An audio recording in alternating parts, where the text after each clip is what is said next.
ನಿಮಿಷದಲ್ಲಿ ಆರೋಗ್ಯ ನಿಮ್ಮ ನಿಸರ್ಗ ಮನೆ ಶಿರಸಿ ಯೂಟ್ಯೂಬ್ ಚಾನೆಲ್ನಲ್ಲಿ.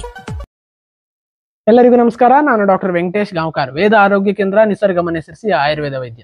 ವೀಕ್ಷಕರೇ, ನಿಮಿಷದಲ್ಲಿ ಆರೋಗ್ಯ ಕಾರ್ಯಕ್ರಮಕ್ಕೆ ನಿಮಗೆಲ್ಲ ಸ್ವಾಗತ. ಸೊ ಪರೀಕ್ಷೆ ಸಂದರ್ಭದಲ್ಲಿ ಮಕ್ಕಳಿಗೆ ಒಂದು ಏಕಾಗ್ರತೆ ಶಕ್ತಿ ಅಥವಾ ನೆನಪಿನ ಶಕ್ತಿ ಹೆಚ್ಚಾಗಲಿಕ್ಕೆ ಒಂದು ಪರಿಣಾಮಕಾರಿ ಜ್ಯೂಸ್ ಅನ್ನ ಮಾಡ್ಕೊಳ್ಳಿಕ್ಕೆ ಈ ವಿಡಿಯೋದಲ್ಲಿ ನಾನು ತಿಳಿಸ್ಕೊಡ್ತಾ ಇದ್ದೇನೆ.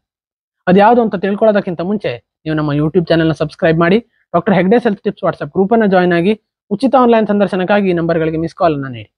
ಸೊ ಈ ಒಂದು ಹೆಲ್ದಿ ಜ್ಯೂಸ್ ಅನ್ನ ಮಾಡ್ಕೊಳ್ಳಿಕ್ಕೆ ನಿಮಗೆ ಈ ಇಂಗ್ರೀಡಿಯೆಂಟ್ಸ್ ಬೇಕಾಗ್ತದೆ. ಅದ್ಯಾವುದು ಅಂತ ಹೇಳಿದ್ರೆ 4 ಒಂದೆಲಗದ ಎಲೆಗಳು. ಸೊ ಒಂದೆಲಗವನ್ನ ಸಾಮಾನ್ಯವಾಗಿ ನೀವು ಮನೆಗಳಲ್ಲೇ ಪಾಟಿಂಗ್ ಮಾಡ್ಕೊಂಡು ಅಥವಾ ಮನೆಗಳಲ್ಲೇ ಬೆಳೆಸ್ಕೊಂಡ್ರೆ ತುಂಬಾ ಒಳ್ಳೆಯದು.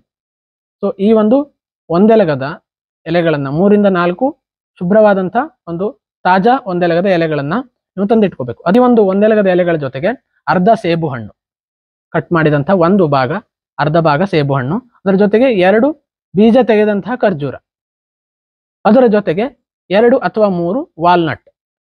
ಸೊ ಈ 4 ನೀವು ಮಿಕ್ಸಿಯಲ್ಲಿ ಸ್ವಲ್ಪ ನೀರನ್ನ ಹಾಕಿ ರುಬ್ಬಿ ಜ್ಯೂಸ್ ಅನ್ನ ಮಾಡ್ಕೋಬೇಕಾಗ್ತದೆ.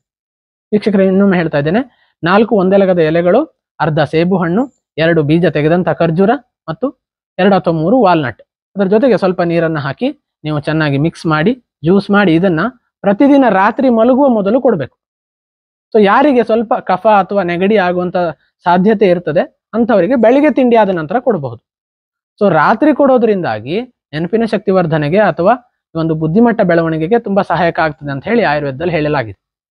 ಸೊ ಯಾರಿಗೆ ಸ್ವಲ್ಪ ಕಫ ಆಗ್ತದೆ ಅಥವಾ ಕೆಲವರಿಗೆ ಅಸ್ತಮಾ ಸಮಸ್ಯೆ ಇರ್ಬೋದು, ಬ್ರಾಂಕೈಟಿಸ್ ಸಮಸ್ಯೆ ಇರ್ಬೋದು, ಅಂಥವರಿಗೆ ನೀವು ರಾತ್ರಿ ಸಂದರ್ಭದಲ್ಲಿ ಕೊಡೋದು ಬೇಡ.